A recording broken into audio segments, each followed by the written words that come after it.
Two Chairs No Waiting, episode number 512, Bruce Bilson, 2015 interview, part 5. Two Chairs No Waiting is brought to you each week by the fine folks over at weaversdepartmentstore.com. Drop by over at Weavers. We got a great new book. It's called Messages from Mayberry. It's another Mayberry Bible study book, something you might enjoy if you like that. And if you do like it, there's also, don't forget, the Way Back to Mayberry. We're almost out. We're back to the original 2001 edition signed by the author. Head over to weaversdepartmentstore.com and check it out. Two Chairs No Waiting is also brought to you by donations from listeners just like you. Executive producer of episode number 521 is Danny Vinson. Danny, thank you so much for your support of Two Chairs No Waiting, and thank you for being here with me for the fifth part and final part of our interview with Bruce Bilson. Now, this was, again, it was recorded in 2015 at Mayberry Days at the Colonel Tim's event that's held each year by Neal Brower. Neal Brower is the interviewer, and he's joined on stage by Bruce Bilson, the assistant director of the Andy Griffith Show, and Clint Howard. Clint Howard was a little cowboy that was on the show. His name was Leon. He's also some other Howard named Ron. It's his brother. That's Opie's brother. So they're joined on stage with Neal Brower, and this is our fifth and final part. It's a little bit shorter than the last few episodes, but I definitely want to encourage you, if you did not, I think, watch, but if you just didn't listen to the previous episodes, I definitely encourage you to go do that. If you did listen, maybe you want to go watch, because you'll get to see a lot of the things they're talking about. There's video, there's images on the screen to enhance your enjoyment of the content. So let's go on without any ado and head over to hear from Neal Brower and Bruce Bilson in part 5 of their interview from 2015 at Mayberry Days. Take it away, Neal. I remember an interesting acting thing.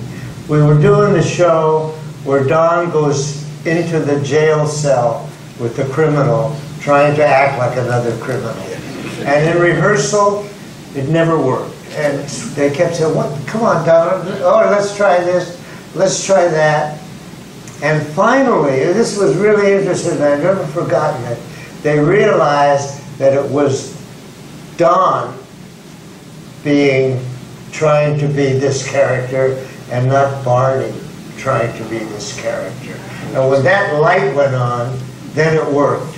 And I thought it was a really interesting thing that I never forgot, and I was suddenly reminded, and it's free. I've thrown it in. The quality of the show that these two are talking about is undeniable. It was the work of a lot of people. We see the credits every time we watch the Andy Griffith Show, but perhaps we don't pay attention to the names there. And most of us certainly don't know what these people did. Bruce, we're going to end now with the closing credits from the manicurist. And these are on stills. And I want you to share with us. And Clint, if you would like to share anything too, please do. But I want you to share anything you'd like to do about your old friends. Okay. The first credit, this is interesting, and because I'm a director, it's very interesting. The directed by credit always goes next to the body of a movie. It could either the last credit at the front or the first credit at the rear. And that's a guild rule negotiated. Bob Sweeney was the perfect guy to direct that show. He got along. He hadn't directed that much when he started, but as you've heard me talk about him so many times, I just have to say he was the guy. He was my mentor. He made me a director. He made Gary Nelson a director. He got us each his agent, and he gave us each 3 shows to direct and got our careers going. I love him and I miss him. Bob Sweeney. Written by Chuck and Jack.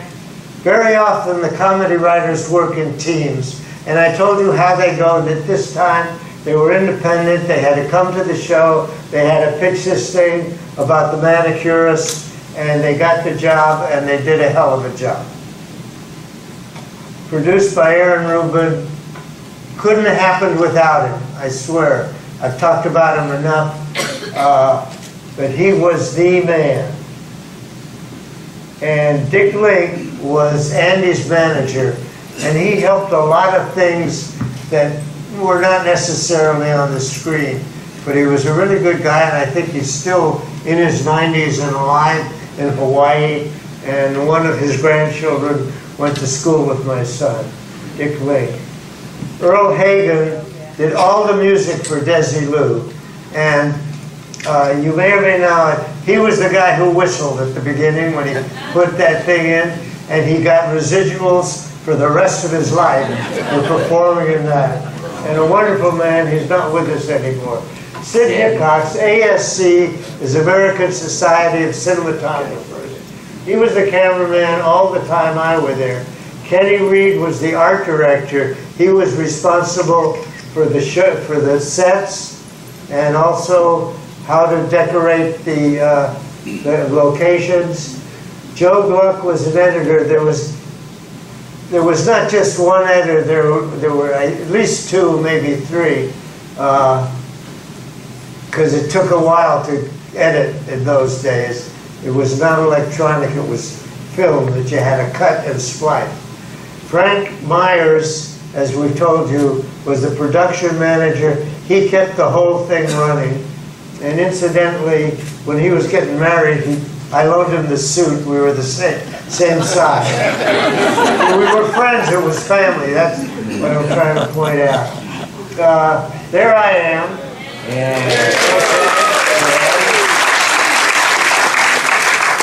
Jay Sandrich recommended me for the job.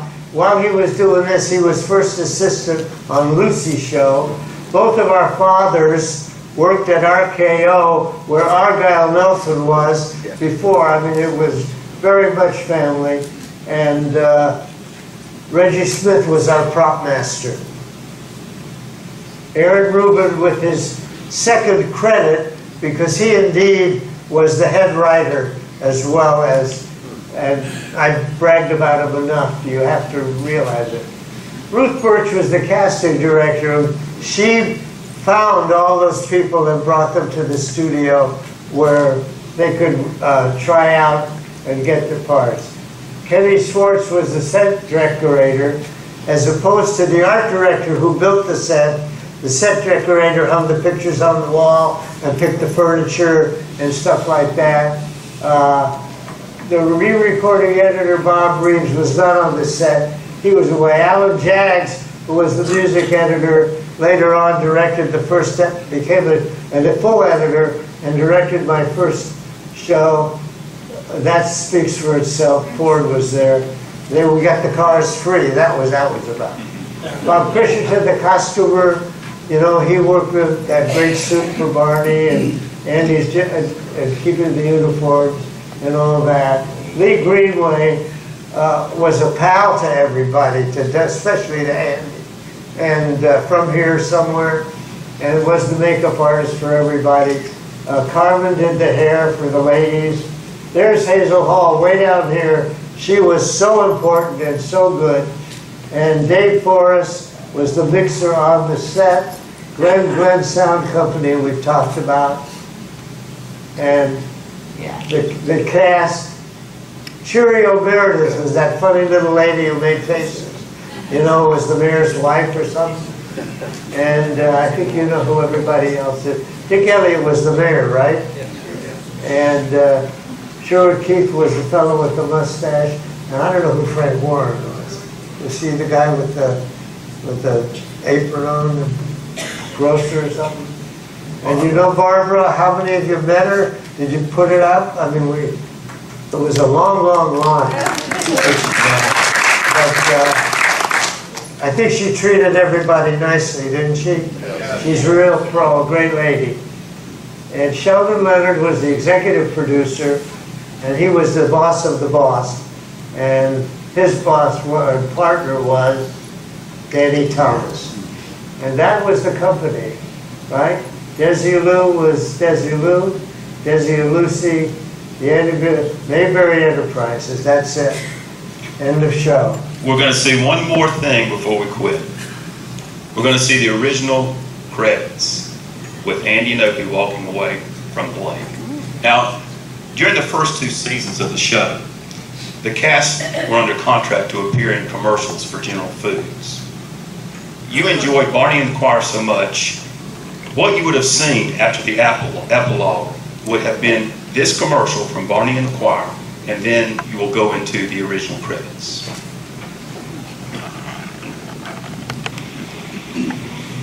Hey, Barney, I got another solo part for you to do. Oh, yeah? Yeah, listen, I'll tell you when to come in. Welcome, you Sanka, we greet thee in song. What? Sanka. We sang about it because it's made from a whole new blend of the world's finest coffees. Now get ready. Balmy and life-breathing breezes are blowing swiftly to their grocers. The folks are all going. Now, no. You got to sing it out and let them know that New Sank is still 97% caffeine-free. You can drink as much as you want anytime you want. Now go. No, louder. Open the door there and let her go.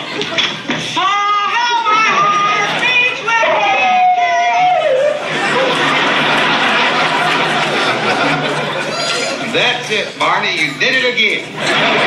Try New Sank, the coffee for folks who love good coffee. Ooh, outstandingly good coffee. I appreciate it, and good night. The Andy Griffith Show was brought to you tonight by all new Sanka Coffee, another fine product of General Foods.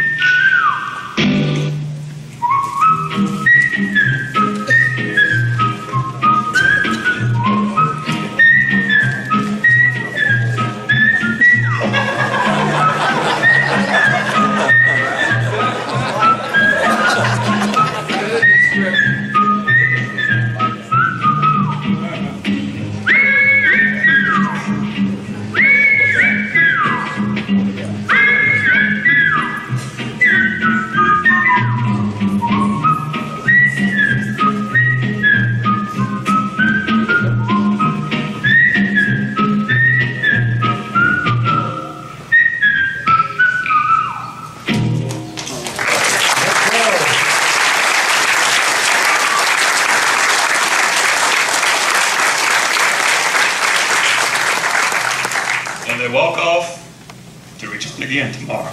Yeah. Okay. Well, we're not through. I have one more We're not question for you. through? First, Okay. Clint, what does it mean for you to come to this place this weekend? And I know you don't remember being on the show. It was a small part, but you're important to us. All the characters are, aren't they? Well, what it reminds me is, first of all, how good the show was, because people connected with it. I can tell, you guys, this is not a Star Trek convention. Or this isn't a horror convention. And they didn't do this for the Beverly Hillbillies. They don't do this for the Beverly Hillbillies. There was something special about it. And I can see, when you guys came up and talked to me, when you guys continue to come up and say, hey, I can see by the look in your eye what the show meant. And that reminds me that it's something to really be proud of, and I am. And I'm proud for my brother and my dad and just everybody. And this is something good. This is not pablum, and it's not heavy-handed. It was just really well-constructed, not wholesome, honest entertainment. So that's what it reminds me.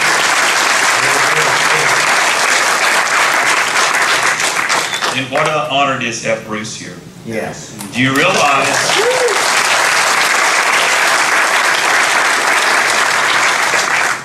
that with the exception of Ronnie, there are very few living people still that were there to see that opening credit shot, to see those first 2 years shot, episode after episode? What does it mean to you represent your friends that you worked with, and what does this response mean to you, Bruce? Well, first of all, it's just amazing It's amazing. I was in that parade this morning, and I have a little joke on myself. There was a big sign on the car that said Bruce Bilson, right?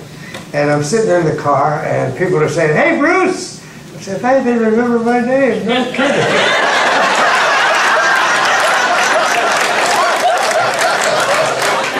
But I appreciate it. I feel this sort of responsibility that I've got all this information from was the best job, one of the two best jobs I ever had. And the others, I directed over 400 television shows, but this was still one of my best favorite jobs. And it was family, it was fun. After I came here last time, I reflected on how and why I left the show, and it was because it was hiatus, and Route 66 was traveling, and I never really said goodbye. And after I came here 4 years ago, I started feeling bad about that, and I do. And I never worked with Andy again. I directed a commercial with Don once, but so I had all this information, and it seemed to need to be shared. And that's what's brought me here. And it's just amazing. I sat in that car and looked at all you people on the street, ready to be rained on to be part of this. And it's just something special. And I think now I've told you everything, so I don't know if I'll be back again. Ken, can you turn the lights up? Yes. I want you to see your parents. Mm-hmm.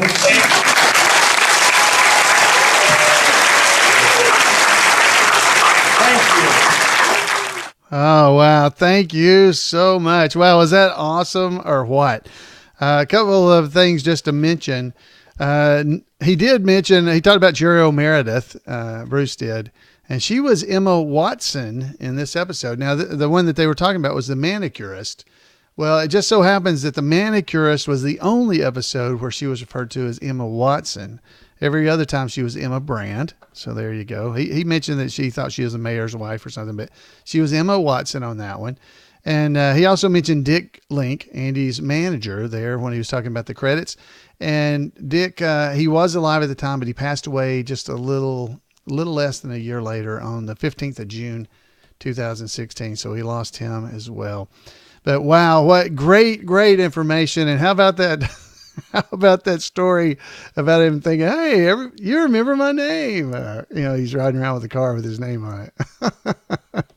That tells you a lot about Bruce right there, that he told that story on himself and just had a little laugh on himself. Wow, what a wonderful, wonderful man. He and Clint Howard, it really was an amazing, special show. And we know that. You and I who've watched this show so much that you want to be a part of this podcast just to keep the memory moving along. We know how great it is. Don't leave. We're not finished yet because we got more. Do not leave. So we have This Week in Mayberry History with Randy Turner. So Randy, take it away.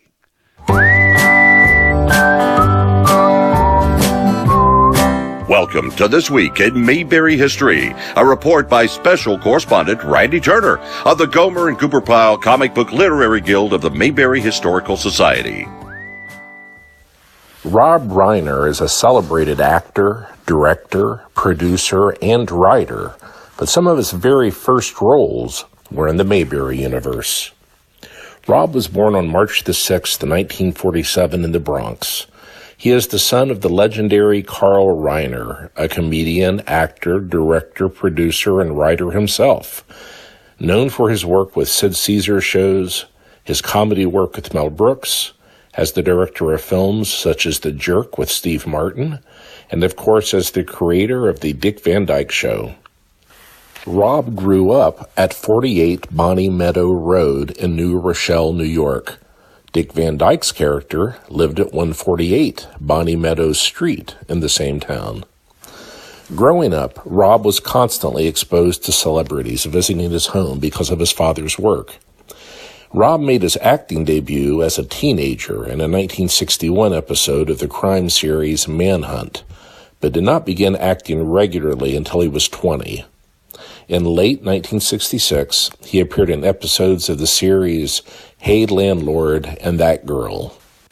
A few weeks later, on January the 4th, 1967, and only his third role as an adult, Rob appeared in the extended Mayberry universe in an episode of Gomer Pyle USMC, playing a recruit in the episode Gomer the Recruiter. After an appearance in an episode of Batman and another episode of Hey Landlord, Rob appeared again in USMC in his sixth role, this time as a beatnik. Later that same month, he reappeared in That Girl and Hey Landlord. Then on April the 10th, 1967, in only his ninth role, and only a few months after he began acting, Rob appeared as the printer's assistant, Joe, in the Andy Griffith Show episode, Goober's Contest. That summer, Rob made his film debut in a small and credited role in the Jerry Lewis comedy Big Mouth. He began writing as well, and as one of the two youngest writers on staff at the Smothers Brothers Comedy Hour, was teamed with another young writer, Steve Martin.